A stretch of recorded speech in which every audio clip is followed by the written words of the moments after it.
the least at 18,000. Now, this is according to the inaugural Kenya County Business Support Index released by VIFFA Consult that sampled 10 counties including Kisumu, Kiambu, Kajiado, amongst others. KTN's Noah Kipkemboi now joins us with the latest on that end. Good afternoon, Noah.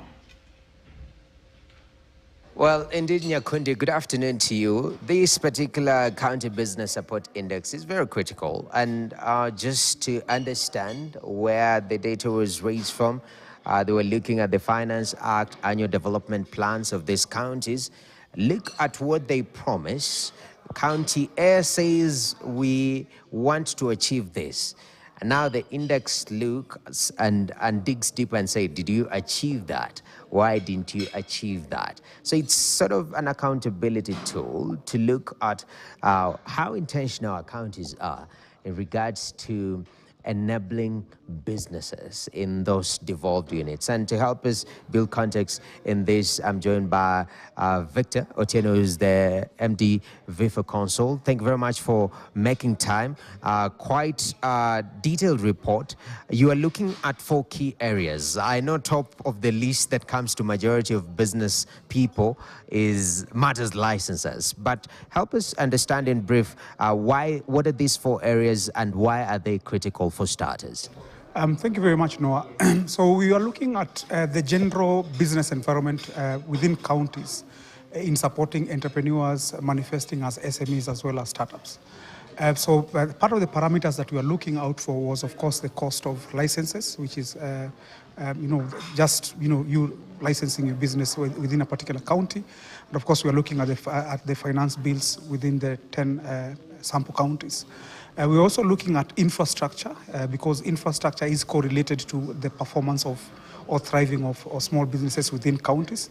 Looking at water infrastructure, road infrastructure, ICT hubs, and that type of infrastructure within counties. Of course, if you look at the key performance indicators, it changes from one county to the next. Some urban counties are looking at pipeline in terms of water. Others within rural areas are looking at water ponds, dams, etc. We are also looking at business support that the counties have for small businesses. Looking at issues around markets. So are county governments developing markets for SMEs? Are they actually even building physical markets for SMEs? Do they have capacity building programs for SMEs? Do they have funds, whether it is loans or grants that they are going to disperse to SMEs? So it's this spectrum of indicators that we are looking out for to see which of course gives the business environment for SMEs within particular counties. Definitely. And on the issue of licenses and also the issue of unification and automation of licenses, that is very critical at this era where counties are being told on-source revenue is critical. Maybe talk to me about what you discovered in that regard from these 10 sample counties. How are they faring on licensing? What is their biggest challenge? And are there recommendations on what they can do to better that? I think one of the things that we realized, and I think we need to applaud counties, is a majority of them were able to unify licenses. Basically, what that means is from an SME perspective, you only pay one license, whether that is consolidated, that brings together either the trade license, public health and fire, etc. So I think a majority, except of I think 1 or 2, were not able to do that. But the second area is also, even as you consolidate the licenses, you need to automate to ensure that SMEs are able to get those licenses pretty quick through digital platforms. Again, a majority of counties were able to do that. And I think one of the lessons that other counties that have not automated is it's a lesson that they need to pick in terms of consolidating the licenses. They're calling it the UB, Unified Business Permit, as well as automating, so that it makes it easier for SMEs to be able to acquire and pay for these licenses easily. Definitely.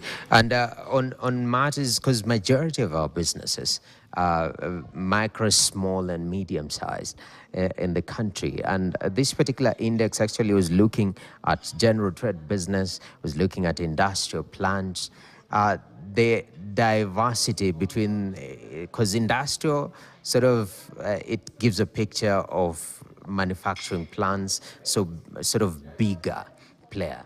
And majority of businesses are these small, the kiosk kind of businesses, as people call it, the mama mboga kind of businesses. Are counties in sync with both ends of the pendulum, especially this micro and small businesses? So I think even part of the recommendations that we have is how do we standardize, even how do we standardize how we define businesses. If you look at the documents that we are studying, this is the finance bill and the annual development plans, is small businesses, mama mboga, are generally classified under general trade. And the reason why we feel that we're standardizing this language is important is so that we can be able to have tailored support. The approach or the sense that we see currently is that finance bills and ADPs look at SMEs and businesses as, as a way to extract revenue. And there's very little effort to be able to define, map them, etc., etc. So I think the recommendation would be, how do we ensure that we're able to map out the small businesses within our counties to ensure that we're able to give tailored support. Even as we get revenue from them, it is easier for you to be able to give tailored and support that makes sense to mama mboga if we're able to get that data and know the kind of businesses they do, operations hours that they have, etc., etc. So I think there has to also be a shift in terms of counties viewing businesses not just as revenue centers, but as businesses that need support, and possibly the byproduct of good support is them paying their licenses. Definitely. And before I let you go, Victor, such reports, because we have so many reports being released in the country, somebody might be asking, you guys are just releasing reports. I mean, what is the use of that? I'm now looking at avenues and organizations that could take this kind of report, the County Business Support Index, and sort of dissect it that will be of value add. So what are the spaces that we need to look at this data, even as we think about expanding it now to more counties apart from the 10 pilot counties? So number one, we had invited national government, the PS for devolution. Unfortunately, due to other engagements, that they were not able to make it. We had also invited the Council of Governors Secretariat. Just again, we've been able to share this report with them, again for their reflections and just to see how they can recalibrate counties to be able to support businesses more. The way we curated even this launch is we were able to bring stakeholders that can be able to assist to move this conversation forward. We had development partners, we had academia, we had ESOs or entrepreneurship support organizations. Again, these are people that can be able to help unpack and really help even counties in terms of actualizing some of the programs or some of the challenges that they face. So of course moving forward is of course partnering with media to see how we can be able to publish different facets of the report and see the implications of the same. And again, I think the way we do our reports is a conversation starter. It is not like this report is an end by itself. So it's a question of, as we go into different conversations around counties, is we can always have a reference point in terms of a report and seeing how we can be able to improve on it. As we come to this next financial year, as counties release their, get their finance appropriations bill out, again, we will do another report, which will compare now this financial year against this upcoming one. So then we are constantly, looking at this report as a reference point